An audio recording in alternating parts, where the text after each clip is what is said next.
So we have this unbreaking resonator, and that is the last step in inductive mechanisms, and that brings us to the end of Chapter 3, and you can see where I intend to continue working on 3A. Now, originally, I was going to have more slime production over here, and I was going to do that by having a cactus farm here. As you can see, my signs are still set up like that, but I was also going to be making dough and bread over in this corner, but I decided against that because, well, 3A would be more useful. And I already have plenty of food, and basically, if I really need to make slime, I can just, cactus over here, manually make bread over there, and easy peasy. So now, let's do this manual part before the trade hall. It's going to be relatively straightforward because we've covered the more advanced concepts earlier in the video, but we just have, an input chest. I believe this is a regular chest. Yeah, I don't think that's trapped. But you could make it a trapped chest if you want to ensure that your output doesn't happen while this is toggled on. But when we toggle this lever on, we can grind whatever we want to put in there. I've just, set it up to make the bread process easier. It flows under. We have another washer here. So we have our fluid in the end. That goes through to here, where we make our dough, and all of this is toggleable, so even this bridge can be turned off if you're not making bread or other cooked items. We have a fire here on top of some netherrack. That's how you make a cooker in Create, just a fan plus fire. And then last, but of course we've already covered this, we have a linear lava blaster, and my poorly executed filter that I need to think about some more. And so that's how you can do any of the 3 vanilla furnaces, actually you could, I think. Well, washing is not a furnace, but the point is you can do the vanilla furnaces cheaply without fuel by doing these 2 devices, and the washer is just nice for various recipes. Now, we get into some more fun stuff. This rice farm is very similar to that linear tree farm that I have upstairs, so when I explain the principle behind this, you should also understand what's going on upstairs, except this is a little bit better wired and the like, so hopefully this is more understandable. So the one upstairs also turns off, like the gantry is currently spinning in the... Well, it depends on your viewpoint, but it is spinning in such a way that the gantry mechanism is pushed over to this side, and once it reaches the end, it can't go any further, so that's why it's over there. Upstairs, I can actually turn off the gantry mechanism, and I think I did that as a lag-saving device, but it doesn't really cause that much lag. Anyway. So what we have here is big rice farm. We have harvesters on... Is it both sides? No. Just the one side. So we have harvesters going this way. This is set to, I want to say, 20 minutes. And we have some Project Red wiring to make this all work. We have a toggle switch here, so that when the timer goes off, it toggles, switching this clutch off and this clutch on. That means that this is going to reverse direction, and the gantry mechanism is going to start moving this way. That will break all of the fully grown rice, and unfortunately there is one flaw in this particular design due to, how I made it, but when the gantry gets to this end, it will temporarily turn back into an actual block object, and so any partially grown rice here does break, but that is okay. It doesn't really matter, it's just slightly lossy. So once it reaches this side, this redstone contact hits this redstone contact, which triggers, again, our toggle, which sends the machine back the other way. And I really wish that we were at our 20-minute mark, because this is really satisfying to watch, but we're not, so we're not going to stick around for that. Now at this point in editing, I decided we need a bit of a technical aside. The double clutch system I'm using here to reverse direction is necessary in the tree farm above because sequenced gear shifts count by number of rotations when attached to a gantry shaft and do not know how many blocks the gantry has actually traveled. In a tree farm, this doesn't work because some of the rotation is spent on actually cutting the trees and will stop short of the end, at least in Create Above and Beyond / Create 0.35. In a harvester farm, however, like this one, you could theoretically use a sequenced gear shift to simplify the design because harvesters do not stop while they harvest. You can definitely use this farm as a basis, but there may be improvements you can make to it, which I happily encourage. Anyway, back to the video. Then, when it's back at this end, this is another item transference technique that I've seen. When the gantry is back at this end, this steel barrel... Oh yeah, and this is how I know that modded barrels work in contraptions, because I am using one. So this steel barrel moves over this chute, and when it becomes an actual block again, it starts extracting the rice from that inventory. So rice panicles go in here, they go into this extra buffer too, so we've got a lot of bufferage going on here, and we've just got a grinder that's, I think, always on. I can turn it off if I really want to, but I don't, so I won't. And naturally, this is how we get straw bales, and straw from earlier, except this time we don't want the straw as the product. This is the opposite of what we were doing in the factory. We want the rice. And bags of rice into trade mechanisms with a farming station in it give 1 coin per 1 bag, 1 silver coin. And that brings me to more hellbark trees and more lava. We've got, see, this is enough lava that, oh wait, no, never mind, hold on. This is 1/10 the amount of lava I think that we would need. Is that right? Hold on. 1 bucket is 1 block. And this together is 1,008 blocks worth of lava. So you would need roughly 10 times this amount of lava to get an infinite pool. But we have a lot of lava here. So, lava goes into magmatic dynamo. And that is what powers the trade stations. Now, the neat thing that I've done here is that I'm using a redstone flux cell as a buffer. One thing to note, and this is what I alluded to earlier, Invar flux ducts. If you have them, you need to right-click on them with, I think, your wrench. It might be a screwdriver, not really sure, don't quote me on that. But you need to right-click on them if you're using them with anything other than a dynamo, because they don't automatically treat this as an input. So, our magmatic dynamos power this flux cell. This comparator here compares it against a redstone torch, which is maximum signal strength of 15.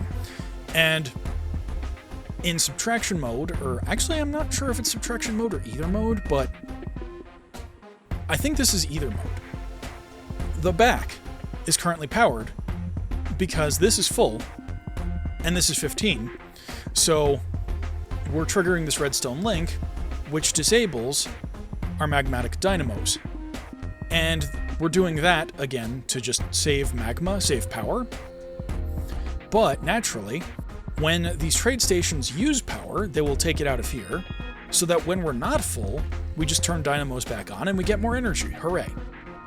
So, one thing that I learned about how things extract from trade stations is, and I don't know if this is an NBT thing, I don't know if this is like a thermal thing or a CubeJS thing, but coins do not extract as one stack. They extract as 1 coin at a time. And so that could be an NBT thing. Actually, no, it's not an NBT thing because of how these funnels work. So we get coin. They split between this trade station, which converts them into gold. Right now I've disabled that using this to turn it off.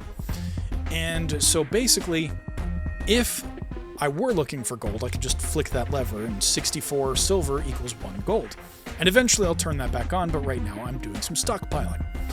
So, silver goes into silver coin drawer, comes out to goods exchange, where it is split 3 ways. And right now we have trade stations trading for copper, zinc, and nickel, as I mentioned earlier. Now, lava, also powering our Tinker's Construct setups. And you can see that we've got these extra buffer tanks on top, so we've got even more lava just in case. But we have our tank down here. This is just covered by a copper facade. And so whenever we get nickel in, it melts into molten nickel. And same thing with the other three with their specific types of metal. Now, I guess before I look at nickel, let us also look over here. I've made a second cobblestone generator here underneath our belt to the singularity reactor. And so, very slowly, we're getting cobble. I didn't really have the space to make this fast, but I also didn't want to waste the space. So we're generating cobble here, grinding into gravel, and this is where I did some cool stuff. So we have a content observer here that I forget if it's specifically... Yeah, I think it's looking for gravel. So when gravel is here, it will turn on. Oh, like it is right now. When that happens, it negates this torch, which allows this to activate. And when the torch is on, it stops this clutch. That's the word. So basically, only when there's gravel on does it turn on the washer. And here is where I also started doing the push-pull things. This fan is pushing, this fan is pulling. It makes for a slightly more compact, well, not compact system per se, but at the very least I'm saving a water block. So that washes up. Flint just into a compacting drawer because I realized you can make flint blocks and those could potentially be useful for an aesthetic purpose, but we have flint block, void, upgrade, so we don't get in our way. Compacting drawer with iron. Now that's also the reason why I made the observer function on gravel specifically, because if this gets full and there's an iron block on here, that means that this is also full, and we don't need any more processing to go on. So then we get a backlog of cobble, and then eventually this generator will turn off too. Now, iron splits off, goes over to blasting thing for steel. The blasting thing for steel has the same content observer trick that I did, except instead of washing, we are clearly blasting. Iron ingot blasted by lava equals steel, and we have our compacting drawer for steel here. Now, the compacted steel block is different than the XK Deco block of steel, so if you're doing that, you will need to split it back into ingots, and then recraft it with a 2x2 instead of a 3x3. But that is okay, we are clearly full on steel now. Iron also goes this away to our Invar production. Now this is where I get to talk about the cool thing that I did with the Invar production. The induction smelter can potentially fill up all of its slots if you just let iron like pile in and there's no room for Invar or nickel, I believe. So Tinker's Construct, once again, we're outputting our molten nickel and we're casting it into plates and gears, I believe. But once it gets past that, we're casting it back into ingots, and then I have, where is it? Is it Content Observer? Yes, okay. Content Observer here, and Content Observer over here. If this Content Observer sees that it has, I believe I filtered on iron, but if it sees that it has iron here, this turns on, which goes through a negation and turns this side off. And that controls this funnel here. If a nickel comes through, and this Content Observer detects it, it turns this negation off. And then what happens is, this will only allow stuff in when both sides are equally balanced. So that's how you get a perfect mixture of nickel and iron. And then the induction smelter smelts it into unprocessed Invar, which then comes in here, and we're just splitting it up where it gets hammered 16 times by the mechanical press and automatically put into these compacting drawers. And as you can see, we've got an okay amount right now. It's not a whole lot, but we're getting there. We can make Invar machines, that's all I care about. Now, let's see, we've already covered that stuff. Oh yeah. So, zinc and copper. We are also outputting sheets and, in the case of copper, gears for that. We have a mixing station here that I believe I've got 2 basins and 2 mixers.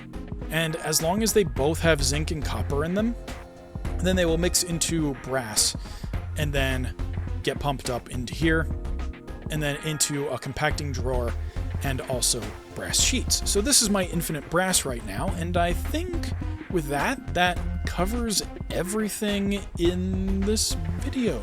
Yes. Real quickly, I suppose I will take a look at this contraption over here. If we go in here, it's water wheels powered by lava. Water wheels do not burn despite being wood. This is fine.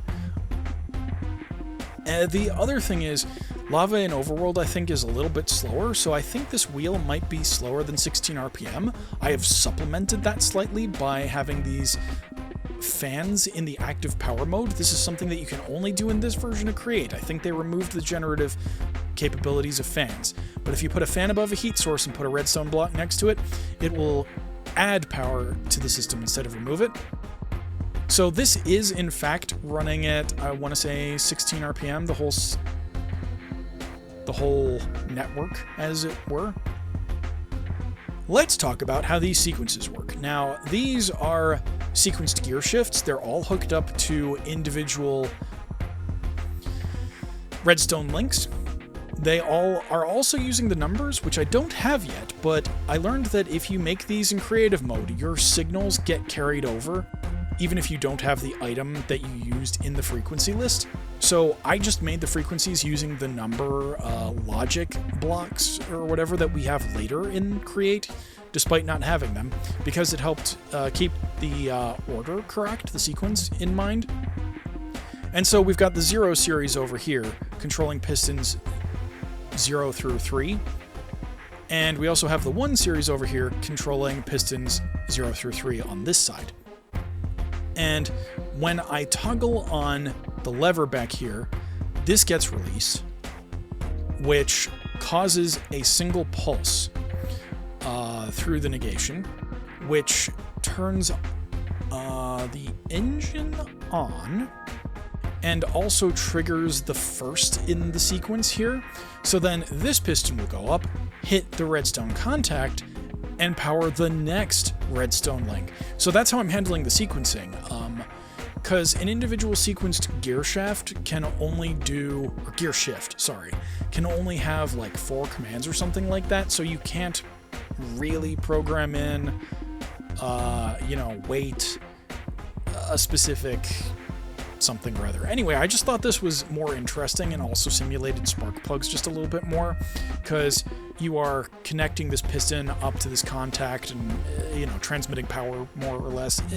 It's not really how an engine works, but I thought it was kind of cool to have like I guess this would technically be a 2-stroke 8-cylinder engine or something like that.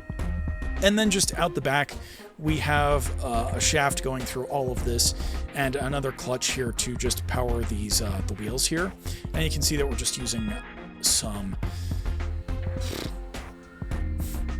Why do I always forget? Conveyor belts. We're using some conveyor belts to do that. I also have this little trapdoor at the top so that when the machine is on, it opens up and releases the smoke from the smokestack, which was a nice little touch. And then lastly, of course, we have the drill, which is just a clutch here. And that is, well and truly, everything on my factory floor. Factory floor. So with that, I hope you enjoyed this video. If you did, be sure to like, subscribe, and click that bell to be notified. And as always, I'm looking forward to your feedback in the comments below. Next week, please look forward to the start of A Vault a Day, my new modded Minecraft series, where we'll have a build phase on Saturdays and a daily vault run, just as soon as I get my vault set up. So we might have more build phases than vault days, but as soon as we have our first vault day, you sure will know it. And with that, I will catch you on the flip side. Thanks for watching, everybody.